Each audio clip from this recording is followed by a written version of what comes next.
कर्क राशीसाठी जाणून घेऊया वक्री शनीचे परिणाम आणि उपाय। जय गिरणारी, नमस्कार मंडळी। कर्क राशीला जो नुकताच शनिग्रह वक्री झाला त्याचा तुमच्या राशीवरती काय परिणाम होणार, फायदा होणार का नुकसान होणार, हे आपण आज जाणून घेणार आहोत। आपण हे जे भविष्य आहे ते तुमच्या चालू नावाने आणि जन्मराशीनुसार विचारात घेणार आहोत।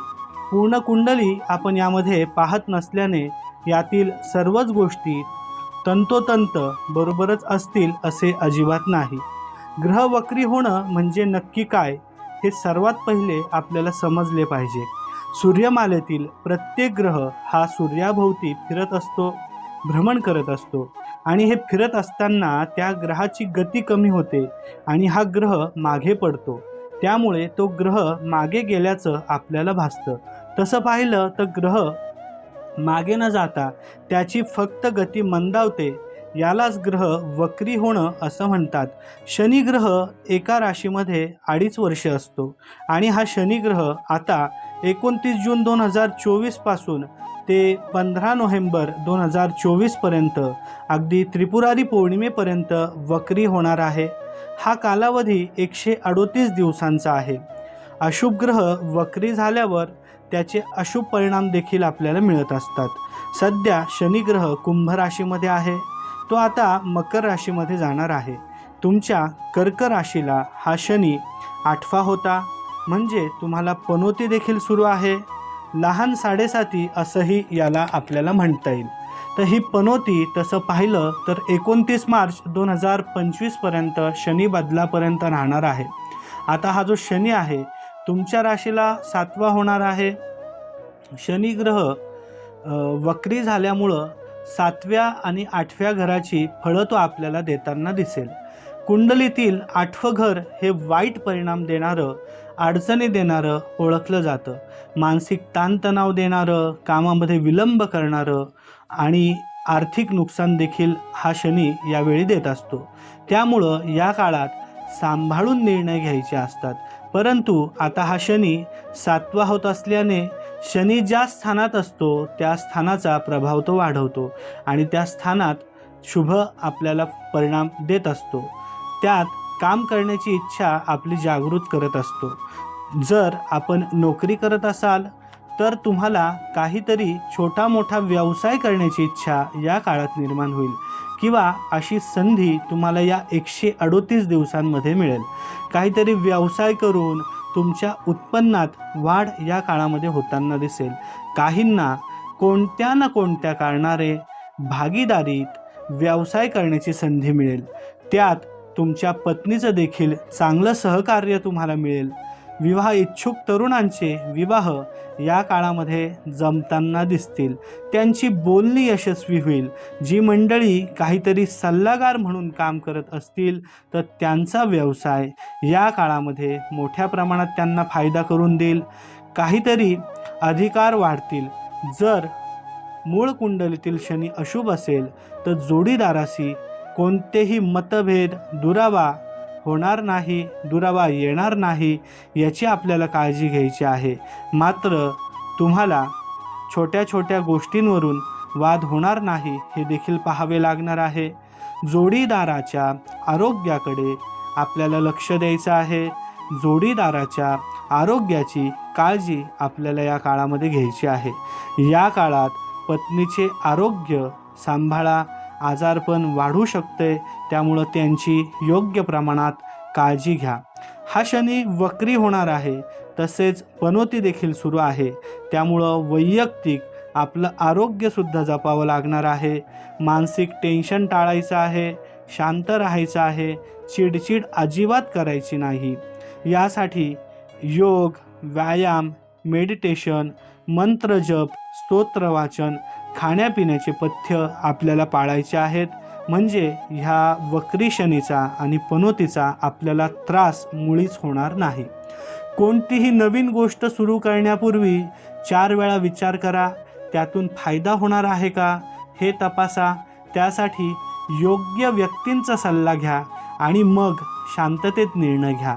घाई अजिबात करू नका।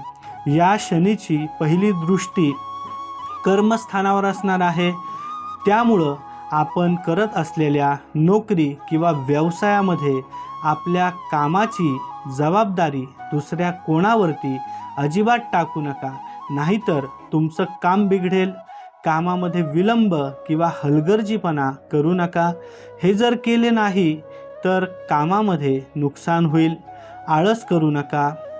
कल करे सो आज कर, आज करे सो अब, हे संत कबीर यांचं वचन, यांचा दोहा मला या ठिकाणी उदाहरण द्यावासा वाटत होता, म्हणून मी तो तुम्हाला दिला. म्हणून सांगतो, वेळ कमी आहे. जे काम उद्या करणार होता ते आजच आत्ताच करा. शनीची दुसरी दृष्टी आहे कुंडलीच्या दुसऱ्या घरावरती. दुसरं घर हे कुटुंबवृद्धी, अंतर्मन, वाचा, पैसे येण्याचं स्थान म्हणून ओळखलं जातं. त्यामुळं तोंडावरती कंट्रोल ठेवा, मग तो बोलण्याच्या बाबतीत असेल किंवा खाण्याच्या बाबतीत. यावर कंट्रोल ठेवा.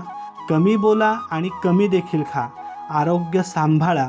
कुटुंबाचे कोणतेही निर्णय घेताना कुटुंबातील सदस्यांना विचारात घ्या. स्वतःच निर्णय घेऊन मोकळं होऊ नका. कुटुंबातील तणाव वाढू देऊ नका. त्यांच्याविषयी गैरसमज करू नका आणि त्यांना तुमच्याविषयी गैरसमज करायला कारणीभूत ठरू नका. पैशाचे आर्थिक नियोजन करावे लागणार आहे. आर्थिक फायदा होईल, परंतु चुकीची गुंतवणूक, हव्यासापोटी गुंतवणूक अजिबात करू नका. थोड्या श्रमात मोठं होण्याचा प्रयत्न अजिबात या काळामध्ये करू नका. शनीची तिसरी आणि शेवटची दृष्टी आहे 5व्या घरावरती. विद्याभ्यास, उच्च शिक्षण, संतती, प्रेमसंबंध यासाठी हे घर विचारात घेतात. ज्यांना या काळामध्ये संततीचा निर्णय घ्यायचा आहे त्यांनी आवर्जून या काळामध्ये तो निर्णय घ्यायचा आहे, परंतु योग्य डॉक्टरांचं मार्गदर्शन यासाठी घ्यावं लागणार आहे आणि त्यासाठी प्रयत्न आपल्याला करावे लागणार आहे. उच्च शिक्षणाचा निर्णय घेताना आपल्या सरांचं, गुरुजनांचं मार्गदर्शन आपल्याला घ्यायचं आहे. घाईमध्ये उच्च शिक्षणाचा कुठलाही निर्णय आपल्याला घ्यायचा नाही. सध्या शनी 8वा होणार असल्याने सध्या शनी 8वा असल्याने गूढशास्त्र, ज्योतिषशास्त्र, मंत्रशास्त्र, योगशास्त्र, रेकी, हिलिंग, टॅरो कार्ड अशा एखाद्या विषयामध्ये आपला रस वाढेल. त्यात खोलवर अभ्यास करण्याची आपली इच्छा निर्माण होईल. आधीपासून हा व्यवसाय जर तुम्ही करत असाल तर त्यामध्ये जास्त शिक्षण घेण्याची इच्छासुद्धा या काळात होईल. ज्यांचा विवाह झालेला आहे व सासूरवाडी ज्यांना आहे त्यांना सासूरवाडीकडून आर्थिक लाभ होतील किंवा सासूरवाडीमध्ये काही चांगल्या गोष्टी घडतील. या काळामध्ये भगवान शिवशंकराची उपासना वाढवा. या काळामध्ये भगवान शिवशंकरांचा मंत्र जप करा. साधा सोपा दूध आणि पाणी याने ओम नमः शिवाय या मंत्राचा जप करत भगवान शिवशंकराला सर्वत्र अभिषेक करा.